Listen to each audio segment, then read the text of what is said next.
Hey everybody, Wayne here. In today's overview and review, I'm taking a look at Save South Vietnam, designed by Bob Phaneuf and published by Fortress Games. This review copy was provided by Fortress Games.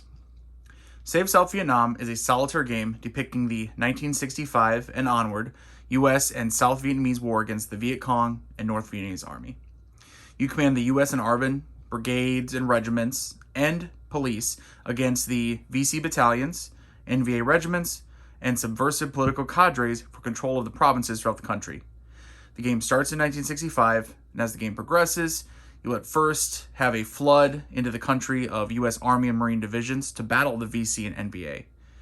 And then in the late 1960s, you will see a withdrawal of U.S. forces, a gradual withdrawal. And hopefully for you, if you want a chance to win, you have been replacing them with local police, which are abstracted on the political track, and ARVN units. Now, let's go ahead and do a quick overview. I have a full turn tutorial video for an in-depth look at the game. I'll cover my pros and cons, and then I'll give you my final thoughts. All right, starting off, let's go ahead and just take a look at the map here. I kind of threw some counters and units out here. It's not necessarily a playthrough level or kind of what it would be set up. This is just something that I just threw on here so I could kind of explain things. So look at the entire map here. It's a full-size map. You can see a calendar, which is the turn counter here on the left. Turn track, excuse me. Starts here at year-end 0, early 1965. Continues through all the way up to 50 turns here, spring-summer of 1977. If you take a look within that area, from the calendar in, you can see that there is the actual sort of map that you'll be playing on. You have some holding boxes here. You have, and then on the right-hand side, you have the U.S. division holding boxes, everything from the 1st Marine, 1st Infantry, Big Red 1, 101st Airborne, 1st Cav, etc. You have the provinces, and here they are outlined in dotted red lines, either here, up and down, or kind of following the border between South Vietnam and then Cambodia and Laos. And then within that, you have the different provinces, whether it's Saigon, Mekong Delta, Bien Hoa, Quang Nai, etc., etc. And within each of these provinces, if you look closely, it's a little hard probably to see from up there, but when you're actually looking at it, it's not that hard to see. There's a dotted line within each province. The provinces are made up of basically 3 areas. You have a base area. This is where you'll have U.S. forces, United States Marines, United States Army start each of these boxes, but they're part of these base areas. Here you have a populous area within this dotted line, so the area that's closest to the base area, closest to the coast. And then on the opposite side here, closest to the border with Cambodia and Laos, you have the borderland area. The borderland area. So within those areas, you're going to have your units that can move around on the map. And we'll get to these boxes in a second here. So looking at the units, you can see you have American units, which you generally are going to have regular units. You can see them over here that are moving around. And then you also have, regular Army troops, let's say an Army or Marines. And you can see them on the board here. I have something like, say, 101st Airborne. And you can see string points in the bottom left, the political point effect, which, yes, it's negative, which regiment it is or battalion, depending on if it's Army or Marine, and then the number of hits on it. This one is full strength. It has 3 boxes with no marks. Flip it over, you can see it takes 1 hit. With those U.S. units, you're moving them around from province to province, and then within each province, the different areas, borderland, populous, and base area, they will slide, because then it doesn't use up any of their movement. You also then have 1st Cav and helicopters, right? So 1st Cav, the actual units themselves, and then actual helicopter units. You spend the helicopter, aircraft, B-52 movement points to move them around, and they can kind of move a greater distance without taking any hits as a result of movement. Obviously, you're going to be battling the North Vietnamese and North Vietnamese Allied forces. What are those? You have NVA, North Vietnamese Army Regulars, these red units here that look a lot like your units, just different colors. You have the Vietcong, which will be very basic. It'll be just like this, and then it goes from 1, 2, 3, 4. You just have to mix and match the counters to try to come up with how many you're going to have. And then you have PCs, the political cadres. So You see the holding box for them up there. These are the guys that pop up here. You cannot fight them. They are just on the map. And then again, you can see that negative number in the corner. That is related to the political track. So let's get into that. Each province has a political track. On that political track, very simply, starting off or within the political points turn phase, which I'll take a quick look at the turn phases here in a second. You're going to go ahead and check the numbers. Basically, you're adding and subtracting the numbers that are within an area. For example, let's look at Saigon. We have a +1 from this ARVN unit, and we have a +1 from that ARVN unit. Then we have a -2 from this political cadre. That's a total of 0. It has a counter here for the Saigon/Fishhook. You know, Saigon is a populous area, Fishhook is the border area. You would go ahead and place this marker on the political point track for 0. Now, maybe you look at an area like Bien Hoa here, this province. -3, -3, -2, -2, right? Or minus, I should say, right? So total of 6, 7, 8, 9, 10. So total of -10. So on the track, you go all the way to -10, boom.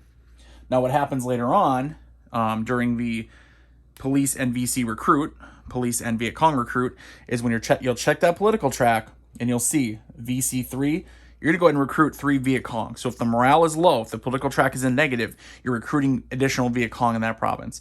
If it's higher up, you can see police 1, you're gonna recruit a police. Police units here, as you build up the police, they're adding additional plus to the political track. Basically, they're local guys enforcing the law, and they're going to go ahead and actually help you, as opposed to, say, well, like I mentioned, the Army units, U.S. Army units, they have a negative in the top. The U.S. Army, while effective fighting force, is necessarily going to help you win over the populace, right? It's not going to necessarily help you win the hearts and minds of the people. So when it comes to the turn phases and ultimately victory, you can see right here, it has the turn, has the phases of a turn right here. Very simple, easy to follow. US and ARVN are going to move around first. You're going to have any combat. You're going to check those political points. Like I said, adding and subtracting the political points and marking it on the political track. The PCs and MVAs, political cadres and MVAs, may advance on Saigon if a province has fallen and the MVAs are in the populous area. They're going to go ahead and advance into Saigon. US and ARVN in base is replenished. So if you're in the base area, that's the only way they can replenish. And then the US line brigade, which units are broken up into regular, or if they have the lines on top, it's a line brigade. Just a little bit of a difference there. ARVN build regiments. So if you have enough police forces in a province, you can actually spend the police, which you can see a dotted line. If you have greater than that, you can go ahead and spend, and you actually are building additional ARVN units, and you're going to want to do that if you're going to have any chance to win the game. You're going to keep building ARVN units. Police and VC then recruit. I mentioned that before, checking the political track to seeing where it is, whether you're adding a police or you're adding Vietcong. The beginning of the game, you're going to basically be adding Vietcong almost everywhere except for the Mekong Delta. As time goes by, again, hopefully for you, you're kind of converting provinces, right? You're building up ARVN forces. You're going to then start being able to increase the morale, and you're going to be able to then start building police.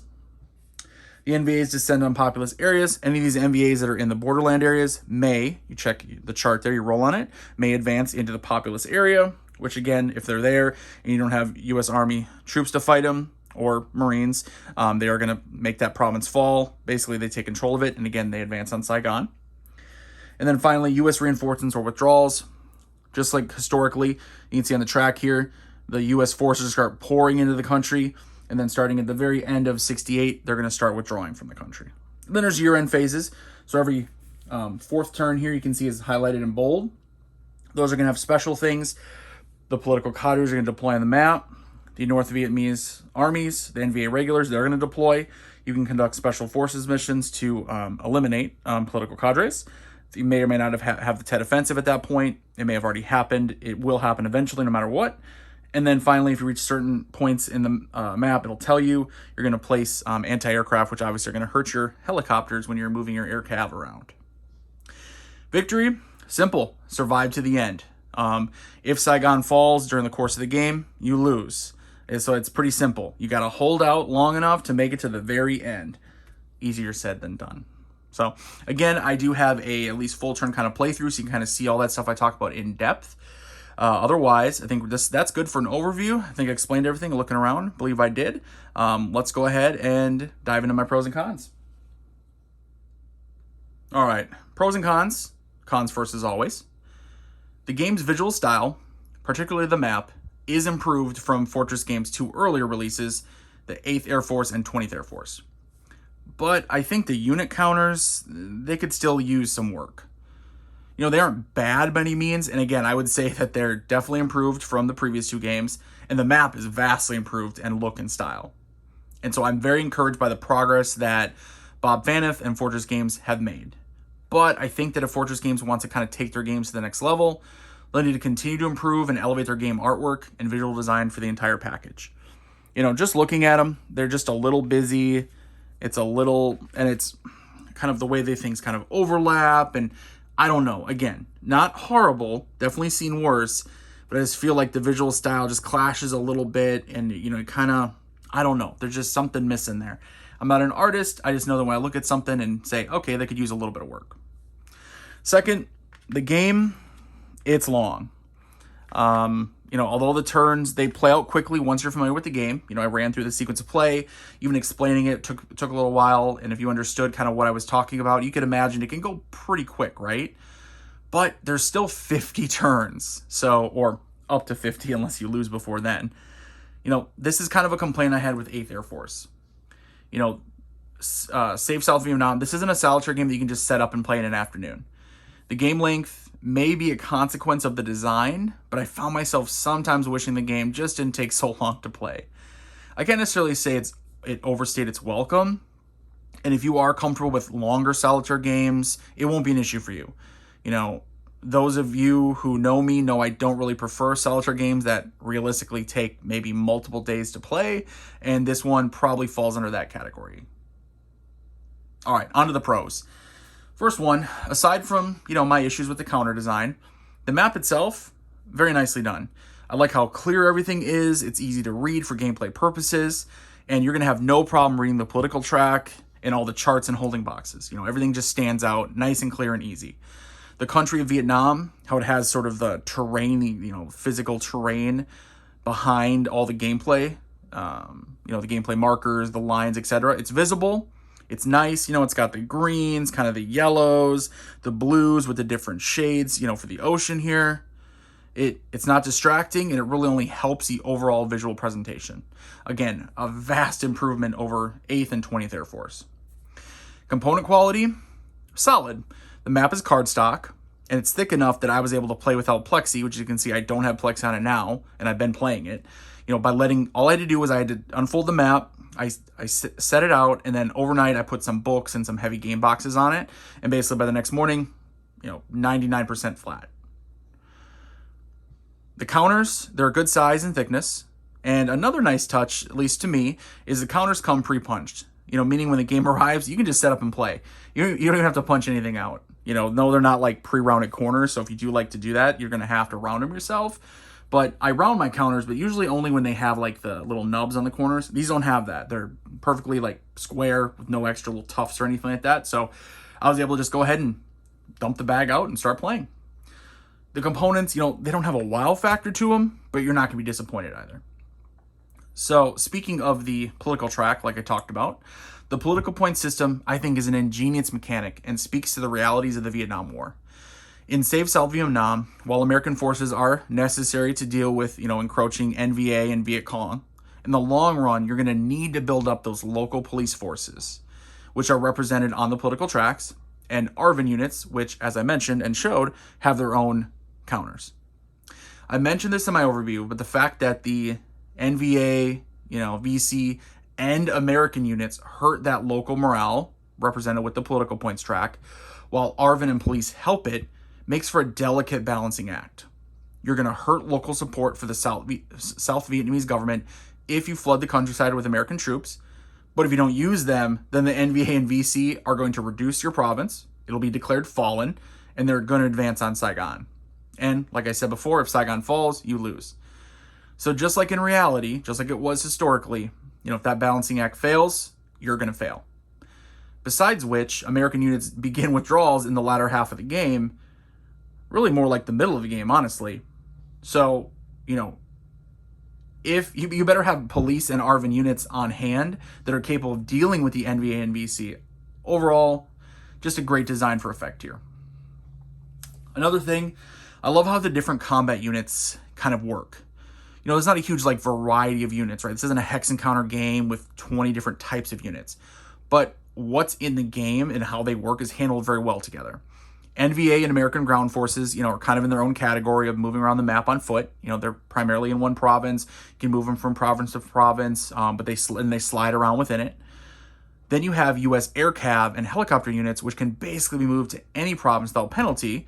However, you're limited in how many of those mobile air units you can move in a turn, thanks to the air mobile track over here. So it's not like it's just an automatic, well, you can move your forces anywhere you want at any time. Nope, you're going to have to follow the certain rules, whether it's a foot unit or whether it is an air cav unit. Then for the enemy, they have VC and political cadres, which hurt you with their presence. You know, you can fight the VC, but you can't fight the political cadres. Again, I just kind of like how all the units, they're a little different, but they work together and they present different challenges for you, the solitaire gamer. Finally, the game, it's easy to learn and play. I had no problems with the rulebook. Everything explained well. It's laid out in order of the sequence of play. In less than a game, I found myself able to play without referencing the rulebook, except really in edge cases. That's always my goal with solitaire games. And finally, I just want to mention having a sequence of play on the board is very helpful. A small thing, but I always appreciate that in solitaire games. All right, everyone, time for my final thoughts. Bob Phaneuf has designed my new favorite solitaire wargame that covers the entire Vietnam War. The design simply works. It gives you the history of the war in a very playable form. The turns flow quickly. Now, could it be shorter overall? I would prefer so, but I also hate to sacrifice either the gameplay or the ebb and flow of the game itself. The way the game board shifts as the months and years go by, first impacted by a flood of American armed forces. Then how things shake out as those Americans are withdrawn from the war. It's a war game that takes into account not just combat units, but police and the idea of political points. Save South Vietnam is an improvement on 8th and 20th Air Force in nearly every way. Overall graphical presentation, rulebook, and just general feel. Those games felt a little rough around the edges. Although I did enjoy my time with 8th Air Force, it felt a little rough, right? It felt like that sort of first design, first release. Save South Vietnam feels much more refined. It's not perfect, you know, due to the length. If you get this one, make sure you either have the time to play or a place to leave the game set up. And, you know, overall, it's not going to be as polished as a GMT or a Compass game release. But if you can make that time commitment and the topic interests you, you are getting the best Vietnam war game there is that is designed for solitaire play. All right, everybody, thank you for watching. I hope you enjoyed this video. You know, please let me know what you think of the video. Let me know if you think of the game, if you're going to pick it up in the comments below, all right? And until next time, everybody, later.